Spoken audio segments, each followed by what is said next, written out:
മൂന്നാം ക്ലാസ് ലിസാൻ പാഠം 2-ലെ ഐന എന്ന പദത്തിനെ പറ്റി നോക്കാം. ഐനയുടെ അർത്ഥം എവിടെയാകുന്നു എന്നിങ്ങനെയൊക്കെ ഉപയോഗിക്കാം. വെയർ എന്ന് ഇംഗ്ലീഷ് ഉപയോഗം. ഒരു വസ്തു എവിടെ എന്ന് ചോദിക്കാനാണ് ഐന ഉപയോഗിക്കുന്നത്. അറബിയിൽ ഐന തുടക്കത്തിലാണ് വരേണ്ടത്. ഉദാഹരണത്തിന് ഐന ഉപയോഗിച്ച് പേന എവിടെയാണ് എന്ന് ചോദിക്കാം. പേനയുടെ അറബി പദമായ അൽ കലമിൻ്റെ മുൻപിൽ ഐന ചേർക്കുക. ഓർക്കുക, ഐന എന്നുള്ളത് തുടക്കത്തിലാണ് വരേണ്ടത്.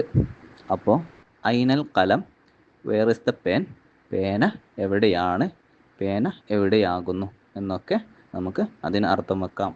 ഇതിനെ വെച്ച് ചോദിക്കുന്ന ചോദ്യത്തിൻ്റെ ഉത്തരം ഒന്ന് നോക്കണേ. അതിൻ്റെ ഐനൽ കലമു എന്നതിൻ്റെ ഉത്തരം അൽ കലമു ഫി സുന്ദൂഖ്, പേന ബോക്സിലാണ്.